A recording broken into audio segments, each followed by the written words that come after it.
ਬੱਚਾ ਸਕੂਲ ਜਾਣ ਲਈ ਰੈਡੀ ਹੁੰਦਾ ਤੇ ਉਹਦੀ ਕੌਮ ਜਿਹੜੀ ਉਹ ਵਾਲਾਂ ਦੇ ਨਾਲ ਭਰ ਜਾਂਦੀ ਹੈ। ਇਸ ਚੀਜ਼ ਨੂੰ ਸਪੋਰਟ ਕਰਨ ਵਾਸਤੇ ਕਿਉਂਕਿ ਬੱਚਾ ਹੈ ਛੋਟਾ, ਕੁਝ ਮੈਡੀਸਿਨਸ ਜਾਂ ਇਹ ਉਹ ਸਭ ਚੀਜ਼ਾਂ ਨਹੀਂ ਦੇਣੀਆਂ ਚਾਹੀਦੀਆਂ।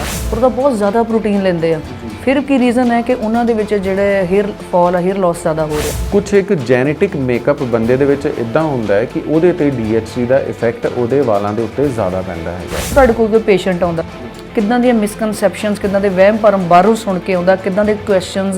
ਮੈਂ ਬਹੁਤ ਸਾਰੇ ਆਪਣੇ ਪੇਸ਼ੈਂਟਸ ਨੂੰ ਵਾਪਸ ਮੋੜ ਦੇਣਾ ਵਾ ਕਿ ਹਜੇ ਤੁਹਾਨੂੰ ਹੇਅਰ ਟ੍ਰਾਂਸਪਲਾਂਟ ਦੀ ਲੋੜ ਨਹੀਂ ਹੈਗੀ, ਤੁਸੀਂ ਅਜੇ 2-3 ਸਾਲ ਦਾ ਵੇਟ ਕਰੋ। ਕ੍ਰਾਈਟੇਰੀਆ ਹੈ ਉਹਦਾ ਕਿ ਇਹਦਾ ਟ੍ਰੀਟਮੈਂਟ ਹੋਏਗਾ, ਇਹਦਾ ਨਹੀਂ ਹੋਏਗਾ। ਇਹੋ ਜਿਹੇ ਪੈਟਰਨਡ ਹੇਅਰ ਫਾਲ ਦੇ ਵਿੱਚ ਜਾਂ ਹੇਅਰ ਲਾਸ ਦੇ ਵਿੱਚ ਜਿਹੜਾ ਬਾਲਨੈਸ ਆਉਂਦੀ ਹੈ, ਪੈਟਰਨਡ ਮਤਲਬ ਇਹਦੇ 6 ਤੋਂ 7 ਗ੍ਰੇਡਸ ਹੁੰਦੇ ਆ, ਗ੍ਰੇਡ 1 2 3 4 5 6 ਐਂਡ 7। ਇਹਨਾਂ ਵਿੱਚ ਜ਼ਿਆਦਾ ਦਿੱਕਤ ਆ ਰਹੀ ਹੈ। ਇੰਡੀਆ ਆਉਣ ਲਈ ਸਮਾਂ ਵੀ ਘੱਟ ਹੁੰਦਾ ਉਹਨਾਂ ਦੇ ਕੋਲ। ਕੁਝ ਥੋੜਾ ਬਹੁਤ ਅਨਈਜ਼ੀਨੈਸ ਤਾਂ ਹੋਏਗੀ, ਤੇ ਜੇ ਤੁਸੀਂ ਉਹਨੂੰ ਪਹਿਲਾਂ ਪ੍ਰੋਪਰਲੀ ਗਾਈਡ ਕਰੋਗੇ, ਸਮਝਾਓਗੇ, ਪੇਸ਼ੈਂਟ ਕੰਪਲਾਇੰਟ ਹੋਏਗਾ, ਉਹਦਾ ਮਾਈਂਡਸੈਟ ਪਹਿਲਾਂ ਹੀ ਤਿਆਰ ਹੋਏਗਾ ਤੇ ਉਹ ਕੋਈ ਮੁਸ਼ਕਿਲ ਹੀ ਨਹੀਂ ਲੱਗੇਗੀ।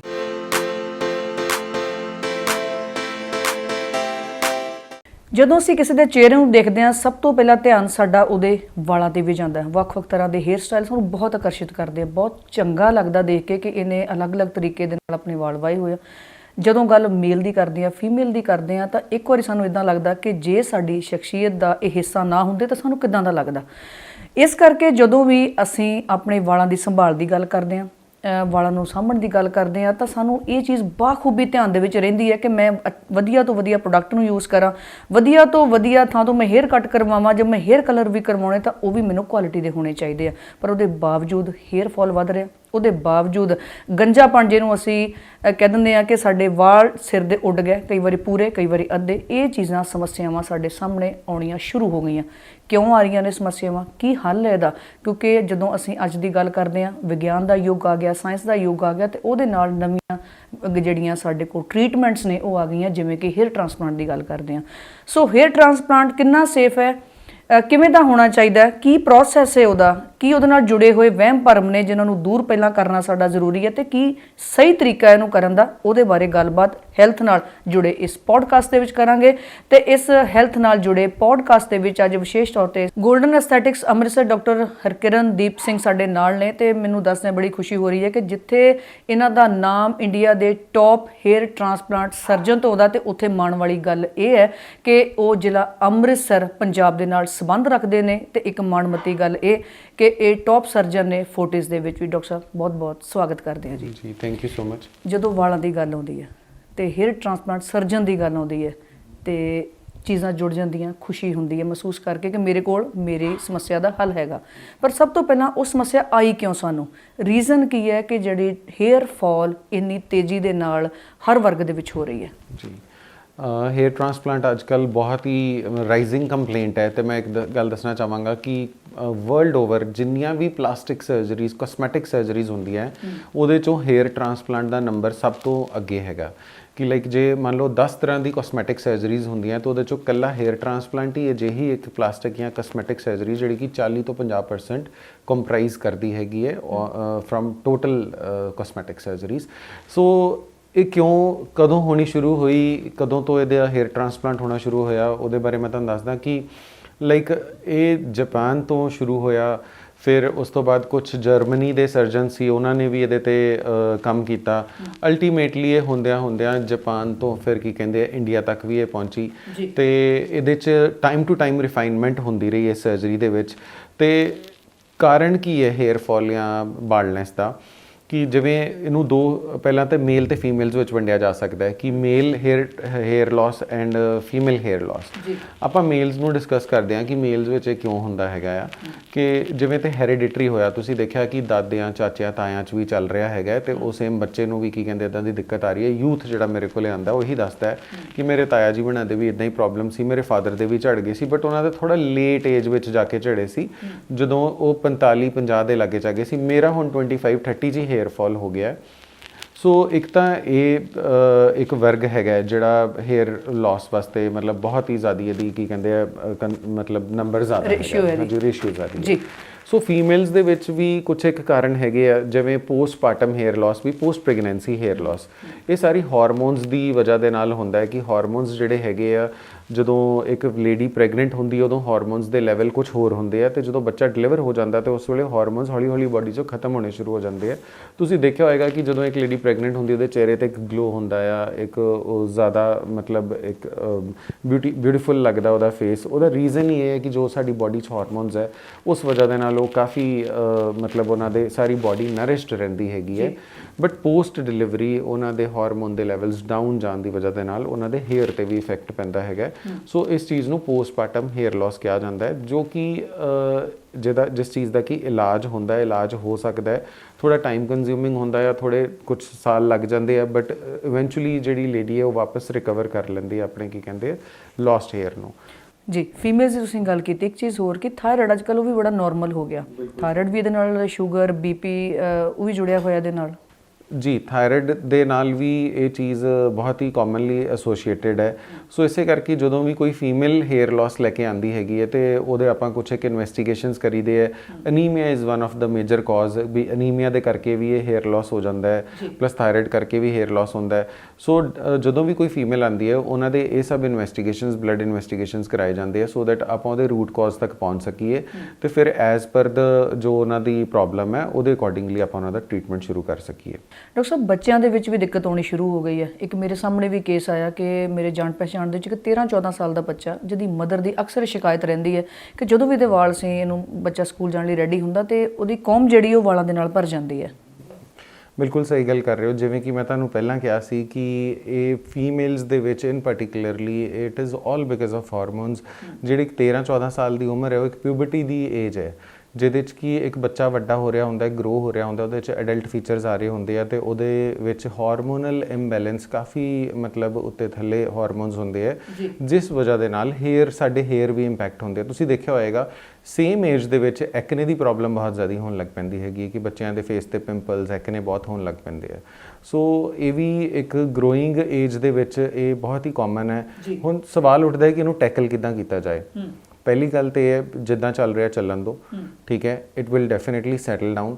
ਬਟ ਇਹਨੂੰ ਇਸ ਚੀਜ਼ ਨੂੰ ਸਪੋਰਟ ਕਰਨ ਵਾਸਤੇ, ਕਿਉਂਕਿ ਬੱਚਾ ਹੈ ਛੋਟਾ, ਕੁਝ ਮੈਡੀਸਿਨਸ ਜਾਂ ਇਹ ਉਹ ਸਭ ਚੀਜ਼ਾਂ ਨਹੀਂ ਦੇਣੀਆਂ ਚਾਹੀਦੀਆਂ, ਉਹਨੂੰ ਸਪੋਰਟਿੰਗ ਚੀਜ਼ਾਂ ਦੇਣੀਆਂ ਚਾਹੀਦੀਆਂ। ਇੱਕ ਤਾਂ ਬੱਚੇ ਨੂੰ ਜੇ ਐਨੀਮੀਆ ਹੈਗਾ ਤੇ ਆਇਰਨ, ਫੋਲਿਕ ਐਸਿਡ, ਇਹ ਸਭ ਦਾ ਕੰਬੀਨੇਸ਼ਨ ਟੈਬਲੇਟਸ ਦੇਣੀਆਂ ਚਾਹੀਦੀਆਂ, ਉਹ ਵੀ ਆਪਣੇ ਡਰਮੇਟੋਲੋਜਿਸਟ ਜਾਂ ਪੀਡੀਆਟ੍ਰੀਸ਼ੀਅਨ ਨੂੰ ਸਲਾਹ ਕਰਨ ਤੋਂ ਬਾਅਦ।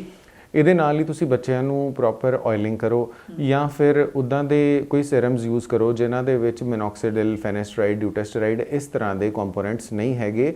ਉਹਦੇ 'ਚ ਨੈਚੁਰਲੀ ਪਲਾਂਟ ਰਿਸੋਰਸਿਸ ਤੋਂ ਮਤਲਬ ਐਕਸਟ੍ਰੈਕਟ ਕੀਤੇ ਹੋਏ ਸਟੈਮ ਸੈਲਸ ਜਾਂ ਗਰੋਥ ਫੈਕਟਰਸ ਹੈਗੇ ਹੈ which help in like growth of your hair and prevent the hair fall. ਜਦੋਂ ਅਸੀਂ ਹੇਅਰ ਫਾਲ ਦੀ ਗੱਲ ਕਰਦੇ ਹਾਂ ਤੇ ਇਨਵਾਇਰਨਮੈਂਟ ਸਾਡਾ ਜਿਹੜਾ ਪੋਲਿਊਟਡ ਹੋ ਗਿਆ ਬਹੁਤ ਜ਼ਿਆਦਾ, ਬਹੁਤ ਸਾਰੀਆਂ ਚੀਜ਼ਾਂ ਜਿਹੜੇ ਸਾਨੂੰ ਲੱਗਦਾ ਕਿ ਜਦੋਂ ਵੀ ਬਾਹਰ ਨਿਕਲਦੇ ਆ ਤੇ ਸਾਨੂੰ ਕੰਫਰਟੇਬਲ ਨਹੀਂ ਫੀਲ ਹੁੰਦਾ। ਕਿ ਇਨਵਾਇਰਨਮੈਂਟਲ ਇਸ਼ੂ ਵੀ ਇਹਦੇ 'ਚ ਵਰਕ ਕਰ ਰਿਹਾ? ਡੈਫੀਨੇਟਲੀ ਮੈਮ, ਇਹਦੇ 'ਚ ਕੋਈ ਦੋ ਰਾਏ ਨਹੀਂ ਆ। ਤੁਹਾਡਾ ਇਨਵਾਇਰਨਮੈਂਟਲ ਤੁਸੀਂ ਦੇਖਿਆ ਹੋਏਗਾ ਕਿ ਅਕਸਰ ਹੀ ਆਪਾਂ ਜਦੋਂ ਸਾਰੇ ਜਾਣੇ ਬੈਠਦੇ ਹਾਂ ਤੇ ਇਹ ਗੱਲ ਹੁੰਦੀ ਹੈ ਕਿ ਅੱਜ ਕੱਲ੍ਹ ਖਾਣਾ ਬੜਾ ਦੂਸ਼ਿਤ ਹੋ ਗਿਆ ਹੈ, ਖਾਣੇ ਦੇ ਵਿੱਚ ਬਹੁਤ ਅਡਲਟਰੇਸ਼ਨ ਆ ਗਈ ਹੈ ਤੇ ਉਸ ਵਜ੍ਹਾ ਨਾਲ ਕੈਂਸਰ ਬਹੁਤ ਵੱਧ ਗਿਆ ਹੈਗਾ।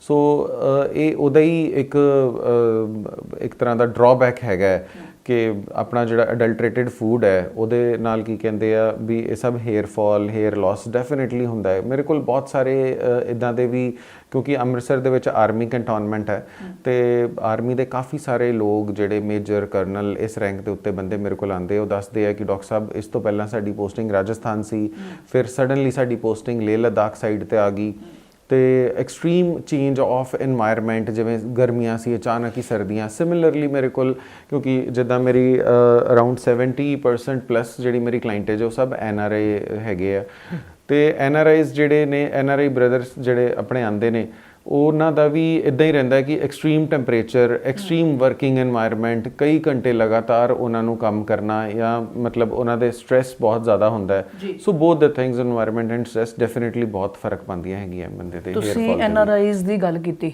ਇੱਕ ਹੋਰ ਇਹਦੇ ਨਾਲ ਜੁੜਦੀ ਗੱਲ ਹੈ ਕਿ ਸੈਲੀਬ੍ਰਿਟੀਜ਼ ਦੀ ਤੁਸੀਂ ਗੱਲ ਕਰਦੇ ਜਿਹੜੇ ਕੈਮਰਾਸ ਦੇ ਅੱਗੇ ਹਰ ਟਾਈਮ ਰਹਿੰਦੇ ਆ, ਉਹਨਾਂ ਦੇ ਹੇਅਰ ਫਾਲ ਜਿਹੜਾ ਅਸੀਂ ਅਕਸਰ ਦੇਖਦੇ ਹਾਂ ਕਿ ਬਹੁਤ ਸਾਰੇ ਟੌਪ ਸ਼ਾਟ, ਅਗਰ ਅਸੀਂ ਐਕਟਰ ਜਿਹੜੇ ਦੇਖ ਲਈਏ, ਅਸੀਂ ਪ੍ਰੇਮ ਚੋਪੜਾ ਸਾਹਿਬ ਨੂੰ ਦੇਖ ਲਈਏ, ਬਹੁਤ ਸਾਰੇ ਇੱਦਾਂ ਦੇ ਨਾਮ ਅੱਜ ਅਸੀਂ ਜਦੋਂ ਕਾਊਂਟ ਕਰਦੇ ਹਾਂ, ਉਹਨਾਂ ਦੇ ਵਿੱਚ ਹੇਅਰ ਫਾਲ ਦੀ ਜਿਹੜੀ ਦਿੱਕਤ ਹੈ ਬਹੁਤ ਜ਼ਿਆਦਾ ਆਉਂਦੀ ਹੈ।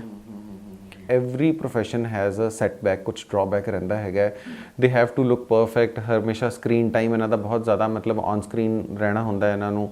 ਤੇ ਇਹਦੇ 'ਚ ਇਹ ਰਹਿੰਦਾ ਕਿ ਆਪਣੀ ਹੇਅਰ ਨੂੰ ਲੈ ਕੇ ਡਿਫਰੈਂਟ ਹੇਅਰ ਸਟਾਈਲ ਬਣਾਉਣੇ, ਹਰ ਵਕਤ ਤੁਹਾਡਾ ਦਿਨ 'ਚ 2-2 3-3 ਵਾਰੀ ਸ਼ੈਂਪੂ ਹੋਣਾ ਜਾਂ ਫਿਰ ਕਲਰ ਹੋਣੇ ਜਾਂ ਸਟ੍ਰੇਟਨਿੰਗ ਹੋਣੇ, ਕਰਲਸ ਹੋਣੇ, ਤੇ ਇਹ ਸਭ ਚੀਜ਼ਾਂ ਜਿਹੜੇ ਹੇਅਰ ਟੂਲਸ ਹੈਗੇ ਆ ਇਹਨਾਂ ਦੀ ਲੋੜ ਨਾਲੋਂ ਜ਼ਿਆਦਾ ਵਰਤੋਂ ਤੇ ਜਿਹੜਾ ਹੇਅਰ ਕੋਸਮੈਟਿਕਸ ਹੈਗੇ ਆ ਇਹਨਾਂ ਦੀ ਲੋੜ ਨਾਲੋਂ ਜ਼ਿਆਦਾ ਵਰਤੋਂ ਦੇ ਨਾਲ ਇਹ ਸਾਰੇ ਡਰਾਬੈਕ ਤਾਂ ਡੈਫੀਨੇਟਲੀ ਸਾਡੇ ਹੇਅਰਸ ਨੂੰ ਝੇਲਣਾ ਹੀ ਪੈਂਦਾ ਹੈਗਾ। ਅਸੀਂ ਇੱਕ ਹੋਰ ਗੱਲ ਕਰਦੇ ਜਿਹੜੇ ਪਲੇਅਰਸ ਨੇ ਖਾਸ ਕਰਕੇ ਹੈ ਨਾ, ਉਹ ਤੁਸੀਂ ਦੇਖੋ ਵਰਕਆਊਟ ਵੀ ਕਰਦੇ ਆ। ਅਸੀਂ ਕਹਿੰਦੇ ਕਿ ਪ੍ਰੋਟੀਨ ਦੀ ਜਿਹੜੀ ਲੈਕ ਅਗਰ ਹੋ ਜਾਏ ਤਾਂ ਹੇਅਰ ਫਾਲ ਹੋ ਜਾਂਦਾ, ਪਰ ਉਹਦਾ ਬਹੁਤ ਜ਼ਿਆਦਾ ਪ੍ਰੋਟੀਨ ਲੈਂਦੇ ਆ। ਫਿਰ ਕੀ ਰੀਜ਼ਨ ਹੈ ਕਿ ਉਹਨਾਂ ਦੇ ਵਿੱਚ ਜਿਹੜੇ ਹੇਅਰ ਫਾਲ ਆ, ਹੇਅਰ ਲਾਸ ਜ਼ਿਆਦਾ ਹੋ ਰਿਹਾ? ਬਿਲਕੁਲ ਸਹੀ ਕਿਹਾ ਤੁਸੀਂ। ਇਹ ਵੀ ਇਹਦੇ 'ਚ ਵੀ ਬੜਾ ਹੀ ਕਾਮਨ ਇਹ ਪ੍ਰੋਬਲਮ ਆ ਰਹੀ ਹੈ। And most of the like gym going people ਜਿਹੜੇ ਅੱਛੇ ਬੋਡੀ ਬਿਲਡਰਸ ਨੇ, ਜਿਹੜੇ ਕਿ ਦਿਨ 'ਚ 8-8 ਸਕੂਪਸ ਪ੍ਰੋਟੀਨ ਦੇ ਖਾ ਰਹੇ ਨੇ, ਸਵੇਰ ਖਾ ਰਹੇ ਆ, ਸ਼ਾਮੀ ਖਾ ਰਹੇ ਆ, ਬਟ ਸਟਿਲ ਉਹਨਾਂ ਨੂੰ ਇਹ ਪ੍ਰੋਬਲਮ ਕਿਉਂ ਆ ਰਹੀ ਹੈ? ਮੈਮ ਇਹਦਾ ਨਾ ਬੇਸਿਕ ਰੂਟ ਕਾਜ਼ ਹੈਗਾ ਟੈਸਟੋਸਟੇਰੋਨ ਹਾਰਮੋਨ। ਤੇ ਜਿੰਨਾ ਆਪਾਂ ਜ਼ਿਆਦਾ ਵਰਕਆਊਟ ਕਰਦੇ ਹਾਂ, ਸਾਡਾ ਮਸਲ ਮਾਸ ਹੁੰਦਾ ਹੈ, ਉਨਾ ਹੀ ਟੈਸਟੋਸਟੇਰੋਨ ਦੇ ਲੈਵਲ ਸਾਡੀ ਬਾਡੀ ਦੇ ਅੰਦਰ ਹੁੰਦੇ ਆ। ਤੇ ਟੈਸਟੋਸਟੇਰੋਨ ਨਾ ਸਿਰਫ ਕੇਵਲ ਤੁਹਾਡੇ ਮਸਲ ਮਾਸ ਨੂੰ ਬਿਲਡਅਪ ਕਰਦਾ ਹੈਗਾ, ਬਲਕਿ ਟੈਸਟੋਸਟੇਰੋਨ ਦੇ ਨਾਲ ਇਹਦਾ ਇੱਕ ਬਾਈ ਪ੍ਰੋਡਕਟ ਬਣਦਾ DHT। ਸੋ ਜਿੰਨੀਆਂ ਵੀ ਮੈਡੀਸਿਨਸ ਹੇਅਰ ਦੀਆਂ ਹੈਗੀਆਂ ਉਹਨਾਂ ਦੇ ਸਾਰਾ ਹੀ ਮੇਨ ਉਹਨਾਂ ਦਾ ਫੰਡਾ ਹੈਗਾ ਹੈ ਕਿ DHT ਬਲੌਕਰਸ ਨੇ। ਇਹ DHT ਨੂੰ ਬਲੌਕ ਕਰਦੀਆਂ, ਚਾਹੇ ਉਹ ਮੈਡੀਕੇਟਡ ਫਾਰਮਸ ਹੋਣ, ਚਾਹੇ ਉਹ ਪੈਪਟਾਈਡ ਫਾਰਮ ਹੋਵੇ, ਤੇ ਚਾਹੇ ਉਹ ਖਾਣ ਵਾਲੀ ਹੋਏ, ਚਾਹੇ ਉਹ ਸਿਰ ਤੇ ਲਗਾਉਣ ਵਾਲੀ ਹੋਏ। They are basically DHT blockers. So the thing is players, ਜਿਵੇਂ ਤੁਸੀਂ ਗੱਲ ਕੀਤੀ, ਜਾਂ ਜਿਮ ਜਾਣ ਵਾਲੇ ਜਿਹੜੇ ਵਰਕਆਊਟ ਬਹੁਤ ਜ਼ਿਆਦਾ ਕਰਦੇ ਆ, ਉਹਨਾਂ ਦੀ ਬਾਡੀ ਟੈਸਟੋਸਟੇਰੋਨ ਬਹੁਤ ਜ਼ਿਆਦਾ ਬਣਾਉਂਦੀ ਹੈ। ਜਿੰਨਾ ਜ਼ਿਆਦਾ ਟੈਸਟੋਸਟੇਰੋਨ ਉਨਾ ਜ਼ਿਆਦਾ DHT। ਬਟ ਦੈਟ ਡਜ਼ਨਟ ਮੀਨ ਵੀ ਜੇ ਮੰਨ ਲਓ ਵੀ 100 ਜਾਣੇ ਕਰ ਰਹੇ ਤੇ 100 ਦੇ 100 ਹੀ ਇਫੈਕਟ ਹੋਣਗੇ।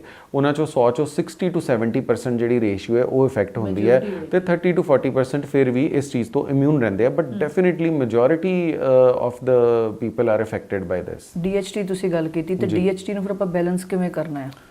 ਮੈਮ DHT ਨੂੰ ਬੈਲੈਂਸ ਕਰਨ ਦੇ ਵਾਸਤੇ 2-3 ਤਰੀਕੇ ਹੈਗੇ ਆ। ਇੱਕ ਤਾਂ ਜੇ ਤੁਹਾਡਾ DHT ਲੈਵਲਸ ਬਹੁਤ ਜ਼ਿਆਦਾ ਵੱਧ ਰਿਹਾ, ਪਲੱਸ ਜਿਮ ਐਂਡ ਪਲੇਅਰਸ ਦੀ ਤੁਸੀਂ ਗੱਲ ਕੀਤੀ, ਜਿਮ ਜਾਣ ਵਾਲੇ ਇਨਵੇਰੀਏਬਲੀ ਕਿਤੇ ਨਾ ਕਿਤੇ ਮਤਲਬ ਕੁਝ ਥੋੜਾ ਬਹੁਤ ਅਮਾਊਂਟ ਆਫ ਕ੍ਰੇਟਿਨਿਨ ਐਂਡ ਸਟੀਰੋਇਡ ਹਲਕਾ ਫੁਲਕਾ ਜਾ ਉਹ ਵੀ ਲੈਂਦੇ ਆ। ਐਂਡ ਜਿਹੜੀ ਬੇਸਿਕ ਕੁਝ ਕੰਪਨੀਜ਼ ਹੈਗੀਆਂ ਜਿਹੜੀ ਪ੍ਰੋਟੀਨ ਸ਼ੇਕਸ ਬਣਾਉਂਦੀਆਂ, ਉਹਨਾਂ ਨੇ ਅਨਡਿਸਕਲੋਜ਼ਡ ਮਤਲਬ ਇੱਕ ਤੇ ਇਨਗਰੀਡੀਐਂਟਸ ਕੰਟੈਂਟਸ ਲਿਖੇ ਹੁੰਦੇ ਆ ਕਿਸੇ ਵੀ ਬਾਕਸ ਦੇ ਉੱਤੇ, ਬਟ ਜਿਹੜੀ ਕੁਝ ਬੇਸਿਕ ਕੰਪਨੀਜ਼ ਆ ਉਹ ਵੀ ਸਟੀਰੋਇਡ ਕਿਤੇ ਨਾ ਕਿਤੇ ਐਡ ਆਨ ਕਰਦੀ ਹੀ ਹੈਗੇ ਆ। And ultimately it not only affects your hair, it basically affects your liver and kidney, and hence ਇਹਦੇ ਅਸਰ ਦੀ ਵਜ੍ਹਾ ਦੇ ਨਾਲ ਤੁਹਾਡੇ ਹੇਅਰ ਤੇ ਵੀ ਫਰਕ ਪੈਂਦਾ ਹੈਗਾ। ਸੋ ਕੀ ਕਰਨਾ ਚਾਹੀਦਾ? ਤੁਸੀਂ ਮੈਨੂੰ ਕਿਹਾ DHT ਜੇ ਹੋ ਰਿਹਾ, ਇਹਨਾਂ ਚੀਜ਼ਾਂ ਤੋਂ ਪਰਹੇਜ਼ ਕੀਤਾ ਜਾਵੇ, ਠੀਕ ਹੈ, ਘੱਟ ਤੋਂ ਘੱਟ ਵਰਤੋਂ ਕੀਤੀ ਜਾਏ। ਮੈਂ ਇਹ ਨਹੀਂ ਕਹਿ ਰਿਹਾ ਕਿ ਬੰਦਾ ਜੇ ਇੱਕ ਜਿਮ ਜਾ ਰਿਹਾ ਉਹਦਾ ਪ੍ਰੋਫੈਸ਼ਨ ਹੈ ਜਾਂ ਇੱਕ ਬੰਦੇ ਦਾ ਮਨ ਹੈ ਕਿ ਮੈਂ ਕਿ ਅੱਛੀ ਬਾਡੀ ਇੱਕ ਡੈਫੀਨੇਟਲੀ, ਤੇ ਉਹਦੇ ਤੋਂ ਮੈਂ ਰਿਫਰੇਨ ਨਹੀਂ ਕਰਦਾ। ਇਹ ਨਹੀਂ ਕਹਿੰਦਾ ਕਿ ਉਹ ਚੀਜ਼ ਨਾ ਕਰੋ, ਉਹ ਕਰੇ ਬੰਦਾ ਜਿੰਨਾ ਮਰਜ਼ੀ ਕਰੇ, ਬਟ ਇਹ ਚੀਜ਼ਾਂ ਤੋਂ ਥੋੜ੍ਹਾ ਜਿਹਾ ਪਰਹੇਜ਼ ਰੱਖੇ। ਪਲੱਸ ਇਸ ਤੋਂ ਇਲਾਵਾ ਜਿਵੇਂ ਅਸੀਂ ਕਹਿੰਦੇ ਹਾਂ ਵੀ ਪ੍ਰੋਟੀਨਸ ਜਾਂ ਇੱਦਾਂ ਪਲਾਂਟ ਸੋਰਸ ਤੋਂ ਜਿਵੇਂ ਨਿਊਟਰੀ ਬਹੁਤ ਖਾਣ ਦਾ ਮਤਲਬ ਟ੍ਰੈਂਡ ਹੈ ਕਿ ਨਿਊਟਰੀ ਦੇ ਵਿੱਚ ਜੀ ਨੌਨ ਵੈਜੀਟੇਰੀਅਨ ਨਹੀਂ ਹੈ ਤੇ total vegetarian source of protein ਹੈਗੀ ਹੈ। ਬਟ ਇਹਦੇ ਵਿੱਚ ਫਾਈਟੋ ਐਸਟ੍ਰੋਜਨਸ ਹੁੰਦੇ ਆ। ਫਾਈਟੋ ਐਸਟ੍ਰੋਜਨਸ ਮਤਲਬ ਉਹ ਐਸਟ੍ਰੋਜਨਸ ਜਿਹੜੇ ਕਿ ਪਲਾਂਟ ਸੋਰਸ ਤੋਂ ਮਿਲਦੇ ਆ, ਤੇ ਇਹਦੇ ਦੋ ਇਫੈਕਟ ਰਹਿੰਦੇ ਆ। ਇਹ ਟੈਸਟੋਸਟੇਰੋਨ ਦੇ ਅਗੇਂਸਟ ਤਾਂ ਖੜਾ ਹੁੰਦਾ ਹੀ ਹੁੰਦਾ ਹੈ। ਇਹਦੇ ਨਾਲ ਮੇਲ ਪਰਸਨਸ ਦੇ ਵਿੱਚ ਦੋ ਚੀਜ਼ਾਂ ਹੁੰਦੀਆਂ, ਇੱਕ ਤਾਂ ਹੇਅਰ ਫਾਲ ਰਹਿੰਦਾ, ਪਲੱਸ ਇਹਦੇ ਨਾਲ ਜਿਹੜਾ ਮੇਲ ਦਾ ਚੈਸਟ ਟਿਸ਼ੂ ਹੈ ਉਹ ਵੀ ਇਨਲਾਰਜ ਹੋ ਜਾਂਦਾ ਹੈਗਾ ਆ। So we'll talk about this also. Gynaecomastia ਕਰਕੇ ਜਿਹੜੀ ਇੱਕ ਚੀਜ਼ ਹੈ, ਇਹ ਇੱਕ ਸੈਪਰੇਟ ਟੌਪਿਕ ਹੈ, ਇਹਦੇ ਬਾਰੇ ਵੀ ਆਪਾਂ ਡਿਸਕਸ ਕਰਾਂਗੇ। ਬਟ ਇਹ ਵੀ ਇੱਕ ਵਨ ਆਫ ਦਾ ਰੀਜ਼ਨ ਹੈ ਵੀ ਹਾਂਜੀ ਕਿਸੇ ਵੀ ਚੀਜ਼ ਦਾ ਇਨ ਐਕਸੈਸ ਨਹੀਂ ਵਰਤੋਂ ਕਰਨੀ ਚਾਹੀਦੀ। ਐਂਡ ਇਨਵੇਰੀਏਬਲੀ ਜਦੋਂ ਟੈਸਟੋਸਟੇਰੋਨ DHT 'ਚ ਬਣਦਾ ਹੈਗਾ, ਕੁਛ ਇੱਕ ਸਾਡੀ ਜਿਵੇਂ ਹੈਰੀਡਿਟਰੀ ਦੀ ਆਪਾਂ ਗੱਲ ਕੀਤੀ ਸੀ ਪਿੱਛੇ ਕਿ ਹੈਰੀਡਿਟਰੀ ਹੇਅਰ ਲਾਸ ਹੁੰਦਾ ਹੈ, ਕੁਛ ਇੱਕ ਜੈਨੇਟਿਕ ਮੇਕਅਪ ਬੰਦੇ ਦੇ ਵਿੱਚ ਇੱਦਾਂ ਹੁੰਦਾ ਹੈ ਕਿ ਉਹਦੇ ਤੇ DHT ਦਾ ਇਫੈਕਟ ਉਹਦੇ ਵਾਲਾਂ ਦੇ ਉੱਤੇ ਜ਼ਿਆਦਾ ਪੈਂਦਾ ਹੈਗਾ। ਤੇ ਕਈਆਂ ਦੇ ਉਹੀ ਸਭ ਕੁਝ ਕਰਨ ਦੀ ਮਤਲਬ ਸਭ ਕੁਝ ਸੇਮ ਹੀ ਕਰ ਰਹੇ ਆ, ਬਟ ਉਹਨਾਂ ਦੀ ਬਾਡੀ ਦੇ ਉੱਤੇ DHT ਦਾ ਕਿਉਂਕਿ ਉਹਨਾਂ ਦਾ ਜੈਨੇਟਿਕ ਮੇਕਅਪ ਉੱਦਾਂ ਦਾ ਨਹੀਂ ਹੈਗਾ। ਸੋ ਕੁਛ ਇੱਕ ਚੀਜ਼ਾਂ ਹੈਗੀਆਂ ਜਿਹੜੀ ਆਪਾਂ ਚੇਂਜ ਕਰ ਸਕਦੇ ਹਾਂ, ਤੇ ਕੁਛ ਇੱਕ ਚੀਜ਼ਾਂ ਸਾਡੇ ਹੱਥ ਵਸ ਨਹੀਂ ਹੈਗੀਆਂ, ਤੇ we have to live with that. ਜਦੋਂ ਹੇਅਰ ਫਾਲ ਹੋ ਜਾਂਦਾ ਤੇ ਫਿਰ ਇੱਕ ਧਿਆਨ ਹੋਰ ਆਉਂਦਾ ਜਦੋਂ ਅਸੀਂ ਆਉਂਦੇ ਹਾਂ ਕਿ ਮੈਨੂੰ ਹੇਅਰ ਟ੍ਰਾਂਸਪਲਾਂਟ ਕਰ ਲੈਣੇ ਚਾਹੀਦੇ ਆ। ਹੇਅਰ ਟ੍ਰਾਂਸਪਲਾਂਟ ਦੀ ਜਦੋਂ ਗੱਲ ਆਉਂਦੀ ਹੈ, ਜੋ ਤੁਹਾਡੇ ਕੋਲ ਕੋਈ ਪੇਸ਼ੈਂਟ ਆਉਂਦਾ, ਕਿੱਦਾਂ ਦੀਆਂ ਮਿਸਕਨਸੈਪਸ਼ਨਸ, ਕਿੱਦਾਂ ਦੇ ਵਹਿਮ ਭਰਮ ਬਾਹਰੋਂ ਸੁਣ ਕੇ ਆਉਂਦਾ, ਕਿੱਦਾਂ ਦੇ ਕੁਐਸਚਨਸ, ਕਿੱਦਾਂ ਦੀਆਂ ਕੁਐਰੀਜ਼ ਉਹ ਲੈ ਕੇ ਆਉਂਦਾ?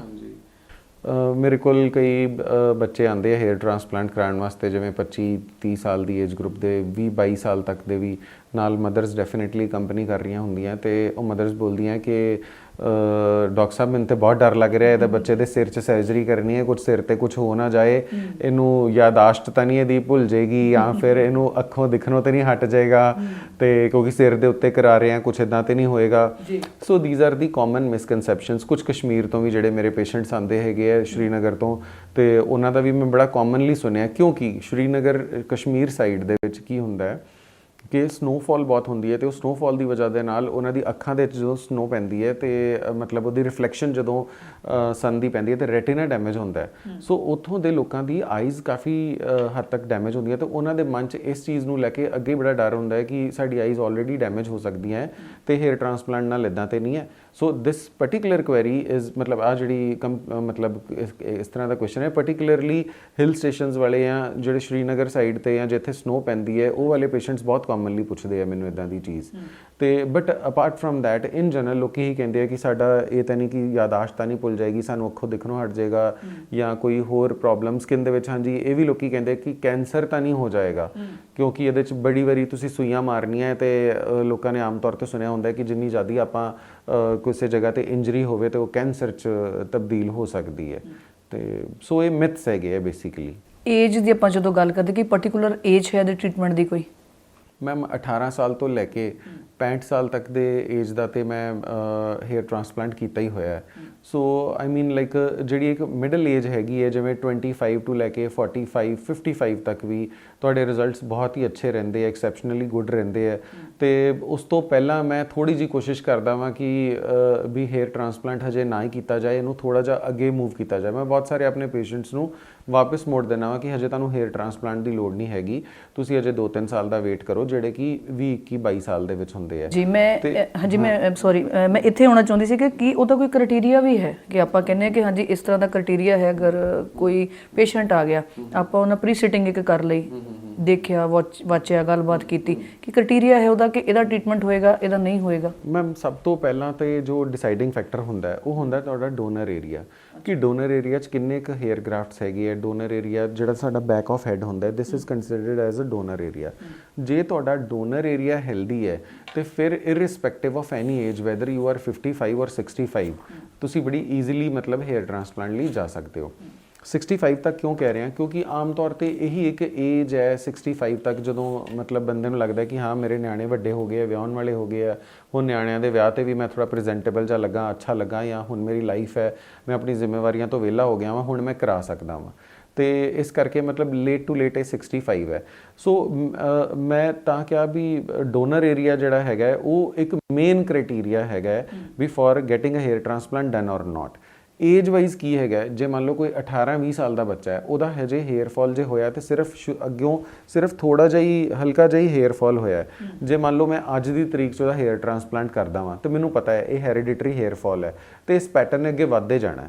ਤੇ ਕੁਝ ਸਾਲਾਂ ਬਾਅਦ 3-4 ਸਾਲ ਬਾਅਦ ਕੀ ਹੋਏਗਾ ਕਿ ਜਦੋਂ ਉਹ ਬੱਚਾ ਆਏਗਾ ਹਜੇ ਤਾਂ ਉਹਨੂੰ ਲੱਗ ਰਿਹਾ ਕਿ ਮੇਰਾ ਅੱਗੋਂ ਇੰਨਾ ਕੁ ਹੇਅਰ ਫਾਲ ਹੋਇਆ ਹੈ ਤੇ ਮੈਂ ਇੱਧਰ ਕਰਵਾ ਲਾਂ, ਬਟ ਅਸੀਂ ਬੱਚੇ ਨੂੰ ਮੋਟੀਵੇਟ ਕਰਨਾ ਹੁੰਦਾ ਹੈ ਕਿ ਨਹੀਂ ਥੋੜਾ ਜਿਹਾ ਰੁੱਕ ਕੇ ਕਰਾਓ, ਹਜੇ ਕਰਾਉਣ ਦੀ ਲੋੜ ਨਹੀਂ ਹੈ, ਹਜੇ ਟਾਈਮ ਹੈਗਾ ਕਿ ਕੱਲ ਨੂੰ ਜਦੋਂ ਤੁਸੀਂ 24-25 ਸਾਲ ਦੇ ਹੋਗੇ, ਇੱਕ ਮੈਰਿਜੇਬਲ ਏਜ 'ਚ ਆਓਗੇ, 23-24 ਸਾਲ ਦੇ ਲਾਗੇ ਚਾਗੇ ਹੋਵੋਗੇ, ਜੇ ਤੁਹਾਡਾ ਏਰੀਆ ਵੱਧਦਾ ਹੈ ਤੇ ਫਿਰ ਆਪਾਂ ਉਸ ਏਰੀਆ ਦੇ ਹਿਸਾਬ ਨਾਲ ਅਸੀਂ ਹੇਅਰ ਟ੍ਰਾਂਸਪਲਾਂਟ ਕਰਾਂਗੇ।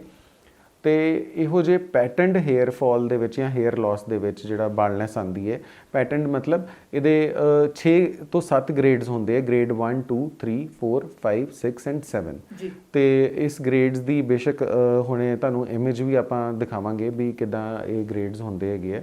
ਤੇ ਉਹਦੇ 'ਚ ਇਹ ਹੈ ਕਿ ਜੇ ਸਟਾਰਟਿੰਗ ਗ੍ਰੇਡ 1 ਜਾਂ 2 'ਚ ਹੈਗਾ ਤੇ ਥੋੜਾ ਜਿਹਾ ਅਸੀਂ ਮੋਟੀਵੇਟ ਕਰਦੇ ਹਾਂ ਕਿ ਹਜੇ ਟਾਈਮ ਕੱਢੋ, ਹਜੇ ਲੋੜ ਨਹੀਂ ਹੈ ਕਰਾਉਣ ਦੀ, ਹਜੇ ਜਿਹੜੇ ਤੁਹਾਡੇ ਬਚੇ ਹੋਏ ਹੇਅਰ ਨੇ ਇਹਨਾਂ ਦਾ ਹੇਅਰ ਫਾਲ ਟ੍ਰੀਟਮੈਂਟ ਆਪਾਂ ਕਰਦੇ ਹਾਂ।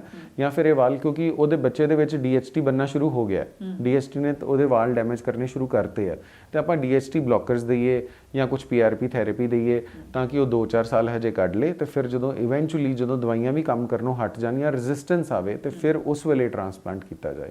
ਅਸੀਂ ਡਿਸਾਈਡ ਕਰ ਸਕਦੇ ਹਾਂ ਕਿ ਮੈਂ ਵਾਲਾਂ ਦੀ ਮੈਨੂੰ ਕਿੰਨੀ ਸੰਘਣੀ ਗਰੋਥ ਚਾਹੀਦੀ ਹੈ, ਕਿਸ ਤਰ੍ਹਾਂ ਦਾ ਵੀ ਉਹ ਟ੍ਰੀਟਮੈਂਟ ਦਾ ਪਾਰਟ ਹੈ? ਦੇਖੋ ਸੰਘਣੀ ਤੇ ਇਹ ਹੈ ਵੀ ਹਰ ਬੰਦਾ ਚਾਹੇਗਾ ਕਿ ਮੈਨੂੰ ਬੈਸਟ ਆਫ ਦੀ ਬੈਸਟ ਹੀ ਮਿਲੇ, ਕੋਈ ਇਹ ਨਹੀਂ ਕਹੇਗਾ ਕਿ ਡਾਕਟਰ ਸਾਹਿਬ ਦੇਖ ਲਓ ਜਿੰਨੇ ਕੁ ਹੁੰਦੇ ਆ ਠੀਕ ਹੈ, ਇਟਸ ਓਕੇ, ਹੈ ਨਾ।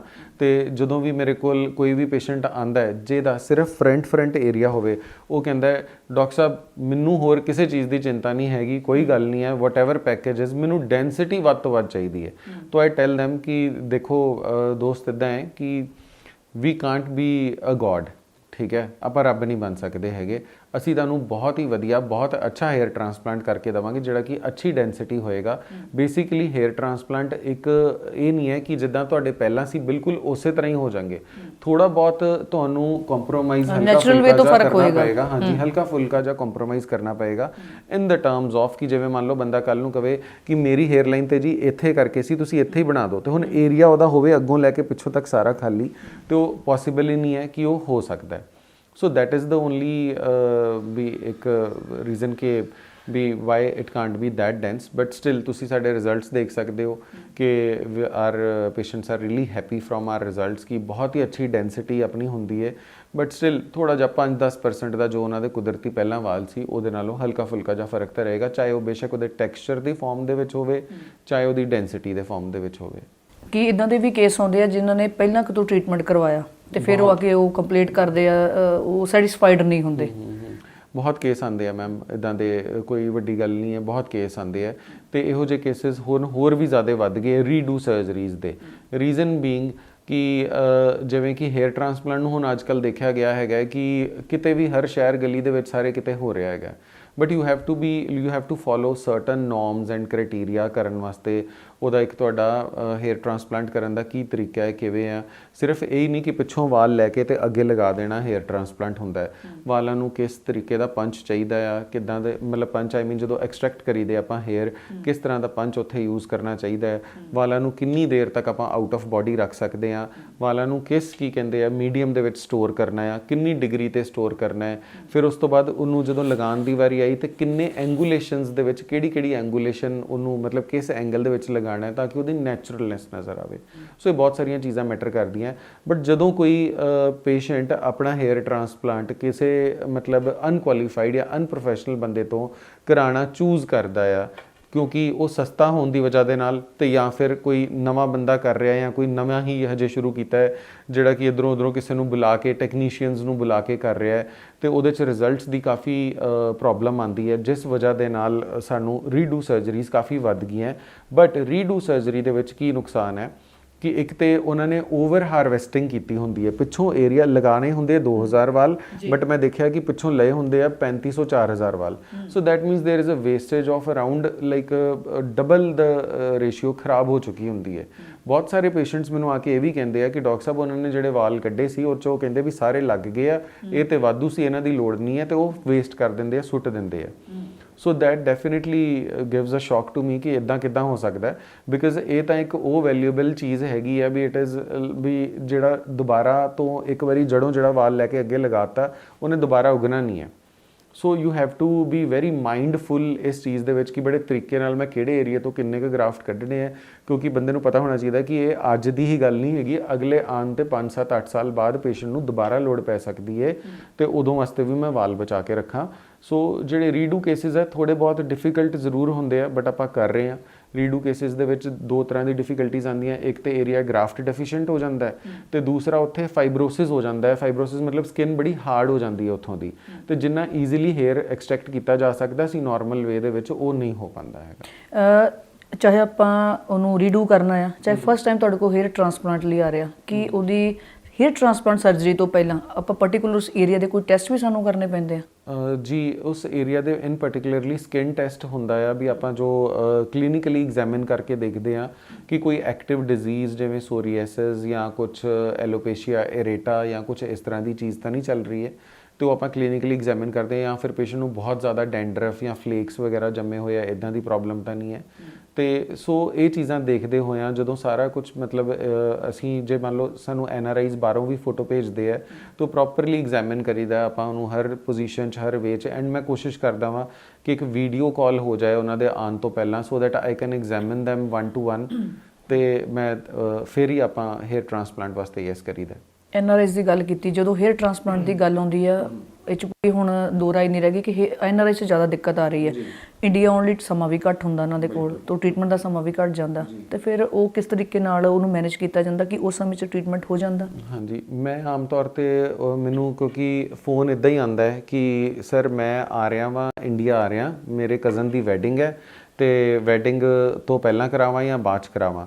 ਤੇ ਵੈਡਿੰਗ ਤੋਂ ਪਹਿਲਾਂ ਕਰਾਉਣ ਦਾ ਮਕਸਦ ਮਤਲਬ ਇਹ ਹੁੰਦਾ ਹੈ ਕਿ ਜੇ ਤੁਸੀਂ ਪਹਿਲਾਂ ਕਰਾ ਰਹੇ ਹੋ ਤੇ there will be some sort of like down time, ਜੇ ਤੁਸੀਂ 5-6 ਦਿਨ ਘਰੇ ਰਹਿਣਾ ਹੈ।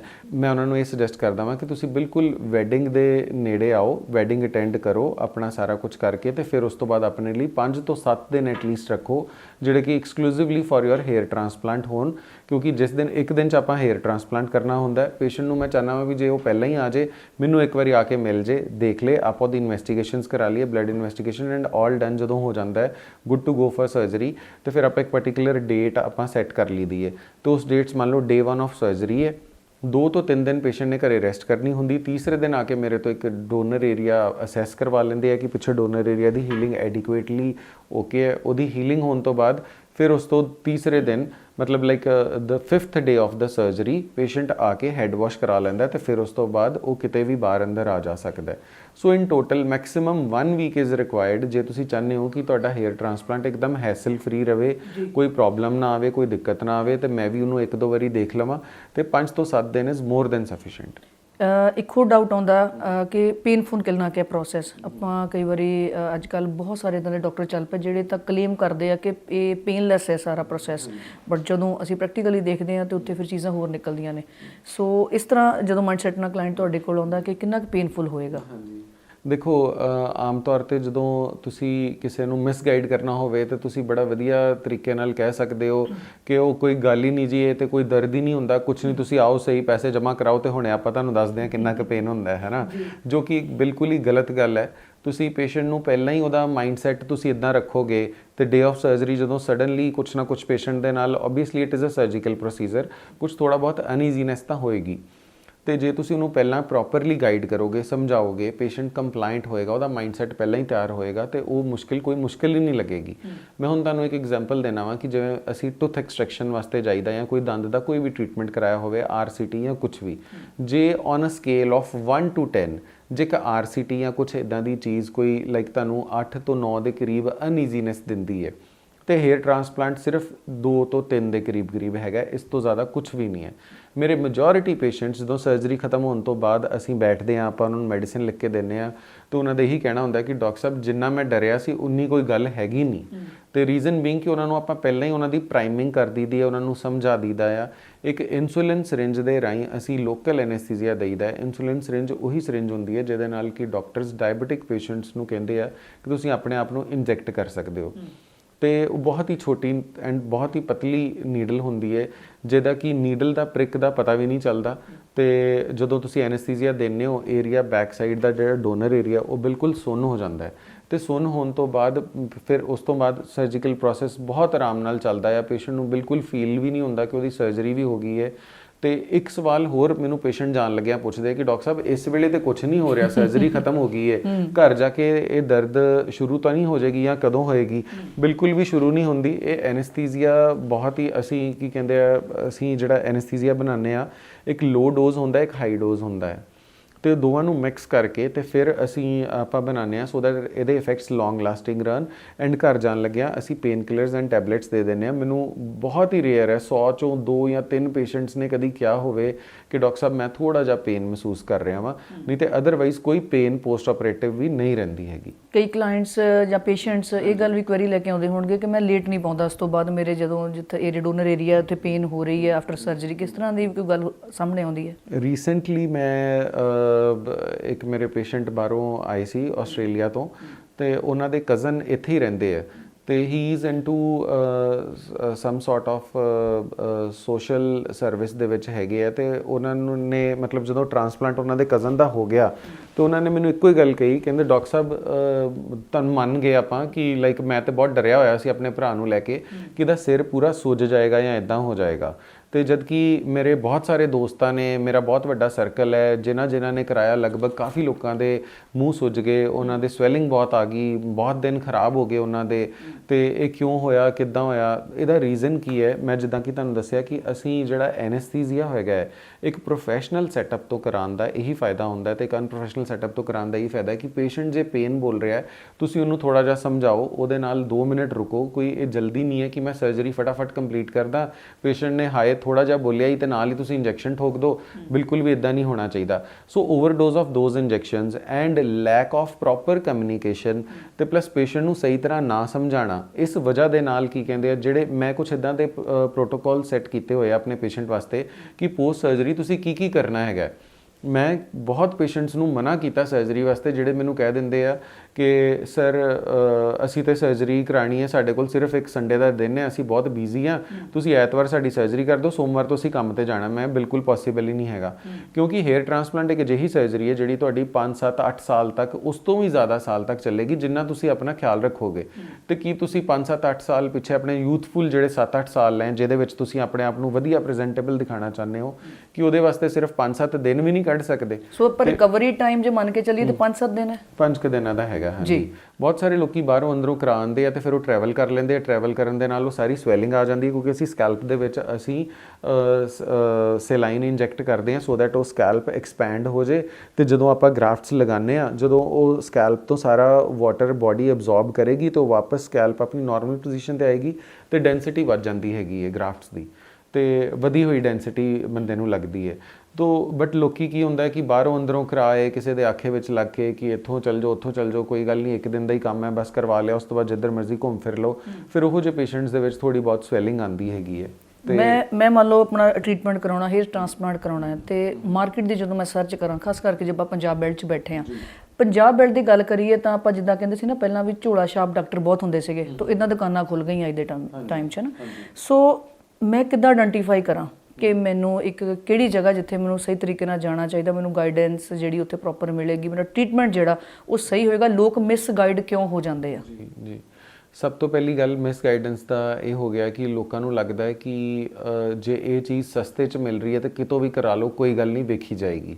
ਠੀਕ ਹੈ, ਇਹ ਬਹੁਤ ਵੱਡਾ ਆਪਣੀ ਸਿਹਤ ਨਾਲ ਖਿਲਵਾੜ ਹੈਗਾ।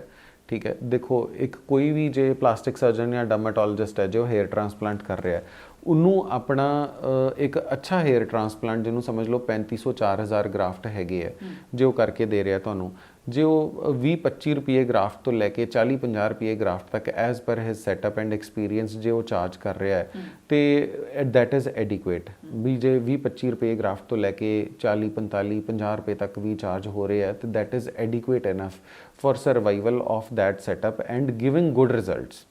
ਠੀਕ ਹੈ, ਕੰਪਰੋਮਾਈਜ਼ ਹਰ ਤਰ੍ਹਾਂ ਦਾ ਹੋ ਜਾਂਦਾ ਆ। ਮਤਲਬ ਇਸ ਮਾਰਕੀਟ ਦੇ ਵਿੱਚ ਜਿਹੜੇ ਮੈਂ ਉਹਨਾਂ ਨੂੰ ਕੰਪੀਟੀਟਰਸ ਤੇ ਬਿਲਕੁਲ ਵੀ ਨਹੀਂ ਕਵਾਂਗਾ, ਬਟ ਜਿਹੜੇ ਇਦਾਂ ਦੇ ਛੋਟੇ-ਮੋਟੇ ਸੈਟਅਪਸ ਖੁੱਲ ਗਏ ਆ ਜਿਹੜੇ ਬਹੁਤ ਸਸਤਾ ਹੇਅਰ ਟ੍ਰਾਂਸਪਲਾਂਟ ਕਰਕੇ ਦੇ ਰਹੇ ਆ ਤੇ ਉਹਨਾਂ ਦੇ ਕੀਤੇ ਹੋਏ ਹੇਅਰ ਟ੍ਰਾਂਸਪਲਾਂਟ ਮੇਰੇ ਕੋਲੇ ਵਾਪਸ ਆਉਂਦੇ ਆ ਤੇ ਮੈਂ ਤੁਹਾਨੂੰ ਉਹਨਾਂ ਦੇ ਕੁਝ ਆਪਾਂ ਰਿਜ਼ਲਟਸ ਵੀ ਸ਼ੇਅਰ ਕਰ ਸਕਦੇ ਹਾਂ ਵੀ ਕੀ ਰਿਜ਼ਲਟਸ ਬਣਦੇ, ਉਹਨਾਂ ਦਾ ਕੀ ਹੁੰਦਾ ਹੈ। ਉਹ ਕਮਿੰਗ ਸਲਾਈਡਸ ਵਿੱਚ ਤੁਸੀਂ ਦੇਖ ਸਕਦੇ ਹੋ ਕਿ ਕਿੱਦਾਂ ਦੇ ਉਹਨਾਂ ਦੇ ਰਿਜ਼ਲਟਸ ਹੁੰਦੇ ਆ। ਸਿਰ 'ਚ ਸਵੈਲਿੰਗ ਆ ਗਈ ਜਾਂ ਸਿਰ 'ਚ ਇਨਫੈਕਸ਼ਨ ਹੋ ਗਈ, ਸੋ ਇਹ ਸਭ ਚੀਜ਼ਾਂ ਹੁੰਦੀਆਂ। ਸੋ ਇਹਨਾਂ ਚੀਜ਼ਾਂ ਤੋਂ ਮਤਲਬ ਸਿਰਫ ਪੈਸਾ ਹੀ ਤੁਸੀਂ ਪਹਿਲੀ ਗੱਲ ਤੇ ਨਾ ਦੇਖੋ, ਤੁਸੀਂ ਪਹਿਲਾਂ ਜਾਓ ਵੇਖ ਕੇ ਆਓ। ਜੇ ਤੁਸੀਂ ਮਤਲਬ ਆਪਣਾ ਇੰਟੈਲੈਕਟ ਰੱਖਦੇ ਹੋ ਹੈ ਨਾ ਕਿ ਇਹ ਬੰਦਾ ਸਿਆਣਾ ਅੱਜ ਕੱਲ੍ਹ ਦੀ ਦੁਨੀਆ 'ਚ ਕਹਿੰਦਾ ਵੀ ਮੈਂ ਗੂਗਲ ਕਰਕੇ ਆਇਆ ਜੀ, ਮੈਂ ਸਭ ਕੁਛ ਇੱਦਾਂ ਦੇਖ ਕੇ ਆਇਆ, ਮੈਨੂੰ ਬਹੁਤ ਵਧੀਆ ਪਤਾ ਹੈ ਇਹ ਉਹ ਇੱਦਾਂ ਹੈ ਨਾ, ਤੇ ਬੰਦਾ ਜੇ ਇੱਕ ਵਾਰੀ ਜਾਏ ਦੇਖ ਕੇ ਆਏ ਤੇ ਪਹਿਲਾਂ ਤੇ ਦੇਖੇ ਵੀ ਇਸ ਸੈਟਅਪ ਦੇ ਵਿੱਚ ਡਾਕਟਰ ਕੌਣ ਹੈ, ਵੀ ਡਾਕਟਰ ਦੀ ਡਿਗਰੀ ਕੀ ਹੈ, ਕਿ ਵਾਕਈ ਡਾਕਟਰ ਹੀ ਹੈਗਾ ਕਿ ਨਹੀਂ, ਕਿ ਸਿਰਫ ਬੋਲਣ ਦੇ ਨਾਲ ਹੀ ਕਿ ਹਾਂਜੀ ਇਹ ਸਾਡੇ ਡਾਕਟਰ ਸਾਹਿਬ ਹੈਗੇ ਆ ਜੀ, ਇਹਨਾਂ ਨੂੰ ਮਿਲ ਲਓ। ਤੇ ਪੁੱਛਣਾ ਚਾਹੀਦਾ ਡਾਕਟਰ ਸਾਹਿਬ ਤੁਸੀਂ ਕਿੱਧਰੋਂ MCH ਕਿੱਧਰੋਂ ਕੀਤੀ ਆ, ਤੁਸੀਂ ਆਪਣੀ ਪਲਾਸਟਿਕ ਸਰਜਨ ਹੋ ਕਿ ਡਰਮਾਟੋਲੋਜਿਸਟ ਹੋ, ਬਿਕਾਜ਼ ਥੀਸ ਆਰ ਦ 2 ਸਪੈਸ਼ਲਿਟੀਜ਼ ਜਿਹੜਾ ਕਿ ਇਹ ਹੇਅਰ ਟ੍ਰਾਂਸਪਲਾਂਟ ਕਰਨ ਵਾਸਤੇ ਇੰਡੀਅਨ ਗਵਰਨਮੈਂਟ ਵੱਲੋਂ NMC ਜਿਹੜਾ ਨੈਸ਼ਨਲ ਮੈਡੀਕਲ ਕਾਉਂਸਲ ਉਹਦੇ ਵੱਲੋਂ ਆਥੋਰਾਈਜ਼ਡ ਨੇ। So first of all you must check ਕਿ ਵੈਦਰ ਉਹ ਹੈਗੇ। ਕਈ ਲੋਕੀ ਤਾਂ ਮੈਨੂੰ ਇੱਥੋਂ ਤੱਕ ਵੀ ਪਤਾ ਹੈ ਕਿ ਜਿਹੜੇ ਕੁਝ NRIs ਹੈਗੇ ਸੀ ਉਹਨਾਂ ਨੇ ਮੈਨੂੰ ਕਿਹਾ ਕਿ ਡਾਕਟਰ ਸਾਹਿਬ ਤੁਸੀਂ ਆਪਣਾ ਪੰਜਾਬ ਮੈਡੀਕਲ ਕਾਉਂਸਲ ਨਾਲ ਜੇ ਰਜਿਸਟਰਡ ਹੋ ਤਾਂ ਮੈਨੂੰ ਆਪਣਾ ਰਜਿਸਟ੍ਰੇਸ਼ਨ ਨੰਬਰ ਭੇਜੋ, I want to check your qualification. I was very happy rather than getting annoyed ਜਾਂ ਇੱਦਾਂ ਕਿ ਵੀ ਯਾਰ ਇਹਨੇ ਇੱਦਾਂ ਕਿੱਦਾਂ ਪੁੱਛ ਲਿਆ। ਆਈ was very happy to like ਵੀ ਲੋਕਾਂ ਦੇ ਵਿੱਚ ਇੰਨੀ ਸਮਝ ਹੈਗੀ ਹੈ ਤੇ ਠੀਕ ਹੈ। I was happy to share my number ਕਿ ਤੁਸੀਂ ਸ਼ੇਅਰ ਕਰੋ, ਡੈਫੀਨੇਟਲੀ ਦੇਖੋ ਪੁੱਛੋ। ਪੇਸ਼ੈਂਟ ਨੂੰ ਭਰੋਸਾ ਹੋਇਆ, ਯਕੀਨ ਹੋਇਆ, ਉਹਨੇ ਮੇਰੇ ਨਾਲ ਗੱਲ ਕੀਤੀ, ਮੇਰੇ ਕਲੀਨਿਕ ਵਿਜ਼ਿਟ ਕੀਤਾ, ਕਲੀਨਿਕ ਆ ਕੇ ਮੈਨੂੰ ਸਰਜਰੀ ਤੋਂ ਪਹਿਲਾਂ ਇੱਕ ਵਾਰੀ ਮਿਲ ਕੇ ਗਿਆ, ਸਾਰਾ ਹੇਅਰ ਲਾਈਨ ਡਿਜ਼ਾਈਨ ਹੋਈ, ਸਾਰਾ ਉਹਨਾਂ ਦਾ ਸਰਜਰੀ ਡਿਸਕਸ ਹੋਈ। ਤੇ he was from California, Sacramento, USA ਤੋਂ ਆਏ ਸੀ ਤੇ ਉਹਨਾਂ ਦਾ ਹੇਅਰ ਟ੍ਰਾਂਸਪਲਾਂਟ ਹੋਇਆ and today he is very happy. He sent me like 4-5 of his friends ਕੀ to get a hair transplant done. Normally misconceptions ਆ ਜਾਂਦੀਆਂ। ਮੈਂ ਵੀ ਅਗਰ ਗੱਲ ਕਰਾਂ ਤਾਂ ਇੱਕ ਸਵਾਲ ਆ ਜਾਂਦਾ ਮਨ ਦੇ ਵਿੱਚ ਕਿ ਮੈਂ ਹੇਅਰ ਟ੍ਰਾਂਸਪਲਾਂਟ ਕਰਵਾ ਲਿਆ, ਕਿ ਉਸ ਤੋਂ ਬਾਅਦ ਸਲੂਨ ਜਾਣ ਨੂੰ ਮਨ ਕੀਤਾ, ਹੇਅਰ ਕਲਰ ਕਰਵਾਉਣ ਨੂੰ ਮਨ ਕੀਤਾ, ਆਪਣਾ ਪਸੰਦ ਦਾ ਹੇਅਰ ਕੱਟ ਲੈਣ ਨੂੰ ਮਨ ਕੀਤਾ, ਹੈ ਨਾ, ਤੇ ਕੀ ਉਹ ਚੀਜ਼ਾਂ ਫਿਰ ਆਮ ਜ਼ਿੰਦਗੀ ਰੂਟੀਨ ਦੇ ਵਾਂਗੂ ਉਹ ਪੋਸੀਬਲ ਹੈ? ਬਿਲਕੁਲ ਪੋਸੀਬਲ ਹੈ। ਜਿਹੜੇ ਤੁਹਾਡੇ ਹੇਅਰ ਟ੍ਰਾਂਸਪਲਾਂਟਡ ਹੇਅਰ ਨੇ ਉਹ ਬਿਲਕੁਲ ਨੈਚੁਰਲ, ਜਿਵੇਂ ਤੁਹਾਡੇ ਐਗਜ਼ਿਸਟਿੰਗ ਵਾਲ ਸੀ ਉਹਨਾਂ ਵਾਂਗੂ ਹੀ ਬਿਹੇਵ ਕਰਨਗੇ।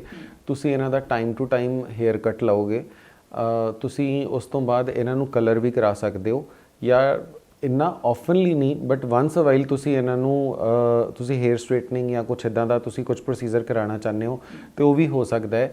ਇਹ ਮੈਂ ਸਿਰਫ ਬੋਲਣ ਵਾਸਤੇ ਹੀ ਨਹੀਂ ਬੋਲ ਰਿਹਾ, ਮੇਰੇ ਪੇਸ਼ੈਂਟਸ ਖੁਦ ਕਰਾ ਕੇ ਆਉਂਦੇ ਆ, ਮੈਂ ਉਹਨਾਂ ਨੂੰ ਦੇਖਦਾ ਵਾਂ, ਉਹ ਮੈਨੂੰ ਦੱਸਦੇ ਆ ਤੇ ਮੈਂ ਉਸ ਚੀਜ਼ ਤੋਂ ਬੋਲ ਰਿਹਾ। And in the mean time ਉਹ ਡੈਫੀਨੇਟਲੀ ਕੁਛ ਨਾ ਕੁਛ ਹੇਅਰ ਸਿਰਮਸ ਜਾਂ ਹੇਅਰ ਪ੍ਰੋਟੈਕਟੈਂਟ ਸਿਰਮਸ, ਤਾਂ ਕਿ ਉਹਨਾਂ ਦੇ ਲਗਾਏ ਹੋਏ ਟ੍ਰਾਂਸਪਲਾਂਟਡ ਹੇਅਰ ਹੋਰ ਵੀ ਜ਼ਿਆਦਾ ਲੰਬੇ ਚੱਲਣ, ਉਹ ਵੀ ਨਾਲ ਦੀ ਨਾਲ ਮਤਲਬ ਕੰਟੀਨਿਊ ਰੱਖਦੇ ਆ। ਐਂਡ ਬੜੀ ਹੀ ਖੁਸ਼ੀ ਹੁੰਦੀ ਹੈ ਦੇਖ ਕੇ, ਲਾਈਕ ਰਾਦਰ ਮੈਨੂੰ ਇਹ ਦੱਸਦੇ ਆ ਕਿ ਜਿਹੜੇ ਟ੍ਰਾਂਸਪਲਾਂਟਡ ਹੇਅਰ ਹੈ ਇਹ ਜ਼ਿਆਦਾ ਛੇਤੀ ਗਰੋ ਕਰ ਜਾਂਦੇ in comparison to their original existing hair. So ਕਿਉਂਕਿ ਡੋਨਰ ਏਰੀਆ ਪਿੱਛੇ ਬੈਕ ਸਾਈਡ ਹੁੰਦਾ, ਬੈਕ ਸਾਈਡ ਦੇ ਵਾਲ ਬਹੁਤ ਹੈਲਦੀ ਹੁੰਦੇ ਆ ਤੇ ਇਸ ਕਰਕੇ ਇਹ ਵਾਲ ਹੋਰ ਵੀ ਜ਼ਿਆਦਾ ਗਰੋ ਕਰਦੇ ਹੈਗੇ ਆ ਛੇਤੀ ਨਾਲ। ਇੱਕ ਹੋਰ ਸਵਾਲ ਹੈ ਕਿ ਅਗਰ ਮੰਨ ਲਓ ਸਾਡੀ ਸਕੈਲਪ ਜਿਹੜੀ ਕਲੀਨ ਨਹੀਂ ਹੋਈ ਅੱਗੇ ਤੋਂ, ਫਰੰਟ ਜਿਹੜਾ ਸਾਡਾ ਜੇ ਕੁਝ ਹੇਅਰਸ ਹੈਗੇ ਆ, ਕੁਝ ਜੇ ਨਹੀਂ ਹੈਗੇ ਹੇਅਰਸ, ਅਲੱਗ-ਅਲੱਗ ਤਰੀਕੇ ਦੇ ਅਸੀਂ ਕੇਸ ਦੇਖਣ ਨੂੰ ਮਿਲਦੇ ਆ। ਕੋਈ ਤਾਂ ਬਿਲਕੁਲ ਕਲੀਨ ਹੈ, ਕੁਝ ਹਾਫ ਜਾ ਚੁੱਕੇ ਆ ਸਾਈਡਸ ਤੋਂ, ਕੁਝ ਸੈਂਟਰ ਦੇ ਵਿੱਚੋਂ ਇੱਥੋਂ ਚਲੇ ਜਾਂਦੇ ਫਰੰਟ ਹੈਗੇ ਨੇ, ਕਿ ਉਹਨਾਂ ਦਾ ਵੀ ਹੇਅਰ ਟ੍ਰਾਂਸਪਲਾਂਟ ਜਿਹੜਾ ਉਹੀ ਪ੍ਰੋਸੈਸ ਹੈ, ਉਹੀ ਵੇ ਹੈ, ਜਾਂ ਉਹਨਾਂ ਨੂੰ ਵੇਟ ਕਰਨੀ ਚਾਹੀਦੀ ਆ ਪ੍ਰੋਪਰ ਉਹਨੂੰ ਏਰੀਆ ਕਲੀਨ ਹੋਏਗਾ ਫਿਰ ਟ੍ਰਾਂਸਪਲਾਂਟ ਹੋਏਗਾ? ਨਹੀਂ, ਇਦਾਂ ਦੀ ਕੋਈ ਗੱਲ ਨਹੀਂ ਹੈ। This is a various level of hair fall, hair loss. ਜਿਵੇਂ ਕਿ ਮੈਂ ਤੁਹਾਨੂੰ ਦੱਸਿਆ ਸੀ ਕਿ ਲੈਵਲ 1 ਟੂ ਲੈਵਲ 7 ਬਾਲਨੈਸ ਹੁੰਦੀ ਹੈ। ਜਿਸ ਤਰ੍ਹਾਂ ਦੇ ਲੈਵਲ ਦੀ ਤੁਸੀਂ ਗੱਲ ਕਰ ਰਹੇ ਹੋ ਇਹ ਲਗਭਗ ਲੈਵਲ 4 ਲੈਵਲ 5 ਹੈ। ਬਟ ਇਦਾਂ ਨਹੀਂ ਹੈ ਕਿ ਇੱਕ ਆਪਾਂ ਉਹਦੀ ਵੇਟ ਕਰੀਏ ਕਿ ਜਦੋਂ ਪੂਰਾ ਬਾਲਡ ਹੋ ਜਾਏ ਤੇ ਫਿਰ ਹੀ ਆਪਾਂ ਹੇਅਰ ਟ੍ਰਾਂਸਪਲਾਂਟ ਕਰਾਂਗੇ। ਬਟ ਇਹ ਜਿਹੇ ਪੇਸ਼ੈਂਟਸ ਨੂੰ ਆਪਾਂ ਪਹਿਲਾਂ ਹੀ ਸਮਝਾ ਦਈਦਾ ਹੈ ਕਿ ਤੁਹਾਨੂੰ 2 ਸਿਟਿੰਗਸ ਦੀ ਲੋੜ ਪਏਗੀ। ਫਸਟ ਸਿਟਿੰਗ 'ਚ ਆਪਾਂ ਤੁਹਾਡਾ ਫਰੰਟ ਸਾਰਾ ਕਰਾਂਗੇ ਹੇਅਰ ਟ੍ਰਾਂਸਪਲਾਂਟ ਐਂਡ ਕੁਝ ਜਿਹੜਾ ਥਿਨ ਆਊਟ ਪਾਰਟ ਹੈ ਉਹ 'ਚ ਥੋੜੀ ਬਹੁਤ ਫਿਲਿੰਗ ਕਰਾਂਗੇ। ਬਟ ਇਵੈਂਚੁਅਲੀ ਜਦੋਂ over a period of next upcoming 4, 5, 6 years ਜਿਵੇਂ ਵੀ ਉਹਦੇ ਹੇਅਰ ਫਾਲ ਜਾਂ ਹੇਅਰ ਲਾਸ ਹੁੰਦਾ ਹੈ ਤੇ ਫਿਰ ਉਸ ਤੋਂ ਬਾਅਦ ਆਪਾਂ ਸੈਕੰਡ ਸਿਟਿੰਗ ਕਰਾਂਗੇ। ਡਾਕਟਰ ਸਾਹਿਬ, ਇੱਕ ਸਵਾਲ ਹੋਰ ਕਿ ਵਾਈ ਗੋਲਡਨ ਐਸਥੈਟਿਕਸ ਅੰਮ੍ਰਿਤਸਰ? ਕਿਉਂਕਿ ਲੋਕ ਕਹਿੰਦੇ ਆ ਜੀ ਪੰਜਾਬ ਦੇ ਵਿੱਚ ਤਾਂ ਹੇਅਰ ਟ੍ਰਾਂਸਪਲਾਂਟ ਦੇ ਬਹੁਤ ਸਾਰੇ ਹੋਰ ਵੀ ਹਸਪੀਟਲਸ ਨੇ, ਕਲੀਨਿਕ ਨੇ, ਮੇਰੀ ਅਪਰੋਚ ਈਜ਼ੀ ਹੈ ਉੱਥੇ, ਹੈ ਨਾ, ਤੇ ਫਿਰ ਮੈਂ ਡਾਕਟਰ ਹਰਕਿਰਨਦੀਪ ਸਿੰਘ ਨੂੰ ਹੀ ਕਿਉਂ ਮਿਲਾਂਗੇ? Why choose Golden Aesthetics and doctor Harkiran as a preferred hair transplant surgeon? ਉਹਦਾ ਸਭ ਤੋਂ ਪਹਿਲਾਂ ਕਾਰਨ ਤੇ ਇਹ ਆ we we are qualified and professional to do this perform this surgery. ਦੂਸਰੀ ਜੋ ਸਭ ਤੋਂ ਵੱਡੀ ਗੱਲ ਹੈ ਉਹ ਹੈ ਇੱਕ personal touch.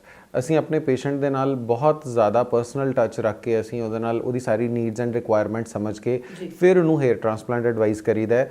We are not meant for ਕਿ ਲਾਈਕ ਜੇ ਕੋਈ ਪੇਸ਼ੈਂਟ ਆ ਗਿਆ ਹੈ ਤੇ ਇਹਨੂੰ ਹੇਅਰ ਟ੍ਰਾਂਸਪਲਾਂਟ ਕਰਕੇ ਹੀ ਭੇਜਣਾ ਹੈ। ਜਿਵੇਂ ਕਿ ਤੁਸੀਂ ਪਹਿਲਾਂ ਵੀ ਸੁਣਿਆ ਹੋਏਗਾ ਕਿ ਮੈਂ ਮਨਾ ਕਰ ਦਿੰਦਾ ਹੁੰਦਾ ਵਾ ਕਾਫੀ ਪੇਸ਼ੈਂਟਸ ਨੂੰ, ਅਸੀਂ ਮਿਸਗਾਈਡ ਨਹੀਂ ਕਰੀਦਾ। ਮੈਂ ਮੋਟੀਵੇਟ ਕਰਦਾ ਜਿਵੇਂ ਕਿ ਨਹੀਂ ਹਜੇ ਤੁਹਾਨੂੰ ਹੇਅਰ ਟ੍ਰਾਂਸਪਲਾਂਟ ਦੀ ਲੋੜ ਨਹੀਂ ਹੈ, ਜਾਂ ਫਿਰ ਕੁਝ ਪੇਸ਼ੈਂਟਸ ਨੂੰ ਜਿਨ੍ਹਾਂ ਦਾ ਹੋ ਹੀ ਨਹੀਂ ਸਕਦਾ, so I feel sorry for them ਕਿ ਨਹੀਂ ਸਰ ਹੁਣ ਤੁਹਾਡਾ ਬਿਲਕੁਲ ਨਹੀਂ ਹੇਅਰ ਟ੍ਰਾਂਸਪਲਾਂਟ ਹੋ ਸਕਦਾ ਕਿਉਂਕਿ ਤੁਹਾਡਾ ਡੋਨਰ ਏਰੀਆ ਹੀ ਨਹੀਂ ਹੈਗਾ। So this is the third most thing. First being professional, second being the personal touch, third being ਕਿ ਅਸੀਂ ਕਿਸੇ ਨੂੰ ਮਿਸਗਾਈਡ ਨਹੀਂ ਕਰੀਦਾ, ਤੇ ਸਭ ਤੋਂ ਵੱਡੀ ਗੱਲ ਸਾਡਾ ਪੇਸ਼ੈਂਟ ਦੇ ਨਾਲ ਜਿਹੜਾ ਪੋਸਟ ਆਪਰੇਟਿਵ ਟੱਚ ਹੈਗਾ ਉਹ ਬਣਿਆ ਰਹਿੰਦਾ ਹੈਗਾ। ਅਸੀਂ ਇੱਕ ਪ੍ਰੋਟੋਕਾਲ ਸੈੱਟ ਕੀਤਾ ਹੋਇਆ ਹੈ ਕਿ ਫਸਟ ਮੰਥ ਤੇ ਪੇਸ਼ੈਂਟ ਦੀ ਜਦੋਂ ਸਰਜਰੀ ਹੋ ਜਾਏ, ਪੇਸ਼ੈਂਟ ਚਾਹੇ ਫੋਨ ਕਰੇ ਨਾ ਕਰੇ, ਅਸੀਂ ਵਾਪਸ ਉਹਨੂੰ ਕਾਲ ਕਰਕੇ ਪੁੱਛਣਾ ਹੈਗਾ। ਸੈਕੰਡ ਮੰਥ ਤੇ ਇਦਾਂ ਪੁੱਛਣਾ ਹੈ। ਥਰਡ ਮੰਥ ਤੇ ਉਹਨੂੰ ਰਿਮਾਈਂਡ ਕਰਾਉਣਾ ਹੈ ਕਿ ਉਹਨਾਂ ਦੀ PRP ਥੈਰੇਪੀ ਜਾਂ whatever treatment is due they must come and though we give a second PRP complimentary. ਅਸੀਂ ਫ੍ਰੀ ਆਫ ਕਾਸਟ ਦਿੰਦੇ ਹਾਂ ਆਪਣੇ ਹੇਅਰ ਟ੍ਰਾਂਸਪਲਾਂਟ ਪੇਸ਼ੈਂਟਸ ਨੂੰ, ਬਟ ਅਸੀਂ ਖੁਦ ਫੋਨ ਕਰਕੇ ਅਸੀਂ ਬੁਲਾਈਦਾ ਪੇਸ਼ੈਂਟ ਨੂੰ, ਕਹੀਦਾ ਕਿ ਤੁਸੀਂ ਆ ਜਾਓ, ਤੁਹਾਡਾ ਟਾਈਮ ਹੋ ਗਿਆ ਹੇਅਰ ਟ੍ਰਾਂਸਪਲਾਂਟ। ਦਿਸ ਮੀਨਸ ਕਿ ਹਾਊ ਮਤਲਬ we are associated with someone's result. ਕਿਉਂਕਿ ਮੈਂ ਇਸ ਚੀਜ਼ ਨੂੰ ਹਮੇਸ਼ਾ ਡੇ 1 ਤੋਂ ਇਹੀ ਮੰਨ ਕੇ ਚੱਲਿਆ ਵਾਂ ਕਿ ਜਿਹੜਾ ਹੇਅਰ ਟ੍ਰਾਂਸਪਲਾਂਟ ਦੇ ਰਿਜ਼ਲਟਸ ਨੇ ਉਹ ਕੇਵਲ ਪੇਸ਼ੈਂਟ ਦੇ ਰਿਜ਼ਲਟ ਨਹੀਂ ਆ, ਉਹ ਮੇਰੇ ਖੁਦ ਦੇ ਆਪਣੇ ਰਿਜ਼ਲਟ ਨੇ, ਤੇ ਜੇ ਉਹਨਾਂ ਦੇ ਰਿਜ਼ਲਟ ਅੱਛੇ ਆ ਤੇ ਮੇਰੇ ਰਿਜ਼ਲਟ ਵਧੀਆ ਹੈਗੇ। So this is the one main reason we for which we ਸਾਨੂੰ ਚੁਣਿਆ ਜਾਏ ਜਾਂ ਸਾਡੇ ਕੋਲ ਆਇਆ ਜਾਏ, ਤੇ ਜੇ ਕਿਸੇ ਦਾ ਕੁਝ ਵੀ ਹੇਅਰ ਟ੍ਰਾਂਸਪਲਾਂਟ ਜਾਂ ਪ੍ਰੋਸੀਜਰ ਹੋ ਸਕਦਾ ਆਪਾਂ ਉਹਦੇ ਵਾਸਤੇ ਉਹਨੂੰ ਰਾਈਟਫੁਲੀ ਗਾਈਡ ਕਰਾਂਗੇ। ਤੇ ਬੁਕਿੰਗ ਅਗਰ ਕਨਫਰਮ ਕਰਨੀ ਹੋਏ ਕਿਸੇ ਪੇਸ਼ੈਂਟ ਨੇ ਗੋਲਡਨ ਐਸਥੈਟਿਕਸ ਅੰਮ੍ਰਿਤਸਰ ਦੇ ਨਾਲ, ਤੇ ਕੀ ਪ੍ਰੋਸੈਸ ਹੈ ਉਹਦਾ? ਵੈਸੇ ਤਾਂ ਸਾਡੀ ਵੈਬਸਾਈਟ ਐਂਡ ਇੰਸਟਾਗ੍ਰam ਹੈਂਡਲ ਅਸੀਂ ਉਹਦੇ ਤੇ ਬਹੁਤ ਜ਼ਿਆਦਾ ਐਕਟਿਵ ਹੈਗੇ ਆ। ਸਾਨੂੰ ਕੋਈ ਵੀ ਕੰਟੈਕਟ ਕਰਨ ਦੀ ਕੋਸ਼ਿਸ਼ ਕਰਦਾ ਅਸੀਂ ਰਿਪਲਾਈ ਬੈਕ ਕਰਦੇ ਆ। ਵੈਬਸਾਈਟ ਕਿਸ ਨਾਂ ਤੇ ਹੈ, ਤੁਸੀਂ ਪਲੀਜ਼ ਉਹਦੇ ਬਾਰੇ ਦੱਸ ਦਿਓ ਥੋੜਾ। Website Golden Aesthetics Amritsar www.goldenaesthetics. ਜੀ। ਤੇ ਇੰਸਟਾਗ੍ਰam ਹੈਂਡਲ ਵੀ ਗੋਲਡਨ ਐਸਥੈਟਿਕਸ ਅੰਮ੍ਰਿਤਸਰ ਦੇ ਨਾਮ ਤੇ ਹੈ। ਇਸੇ ਤਰ੍ਹਾਂ ਹੀ ਸਾਡਾ ਇੱਕ YouTube ਚੈਨਲ ਹੈ ਗੋਲਡਨ ਐਸਥੈਟਿਕਸ ਅੰਮ੍ਰਿਤਸਰ ਦੇ ਨਾਮ ਤੇ।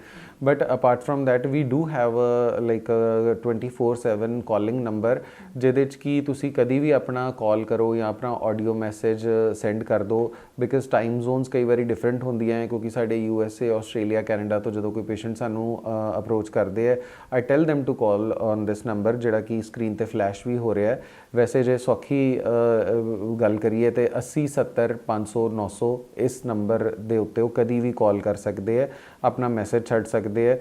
ਯਕੀਨੀ ਤੌਰ ਤੇ ਜਿਹੜੇ ਕਿ ਪੇਸ਼ੈਂਟ ਸਾਡੀ ਟਾਈਮ ਜ਼ੋਨ 'ਚ ਹੈਗੇ ਉਹਨਾਂ ਨੂੰ ਤੇ ਨਾਲ ਦੀ ਨਾਲ ਹੀ ਰਿਪਲਾਈ ਹੋ ਜਾਂਦਾ, ਬਟ ਜਿਹੜੇ ਟਾਈਮ ਜ਼ੋਨ ਤੋਂ ਬਾਹਰ ਹੈਗੇ ਆ ਉਹਨਾਂ ਨੂੰ ਵਿਦਿਨ 12 ਆਵਰਸ ਅਸੀਂ ਵਾਪਸ ਰਿਪਲਾਈ ਬੈਕ ਕਰਦੇ ਹਾਂ ਤੇ ਉਹਨਾਂ ਦੀ ਕੋਈ ਵੀ ਪ੍ਰੋਬਲਮ ਇਸ਼ੂ ਹੁੰਦਾ ਉਹਨੂੰ ਸੁਣੀਦਾ, ਸਮਝੀਦਾ ਤੇ ਉਹਨਾਂ ਨੂੰ ਉਹਦਾ ਵਾਜਬ ਜੋ ਵੀ ਉਹਦਾ ਹੱਲ ਬਣਦਾ ਉਹ ਅਸੀਂ ਪੇਸ਼ੈਂਟ ਨੂੰ ਗਾਈਡ ਕਰੀਦਾ।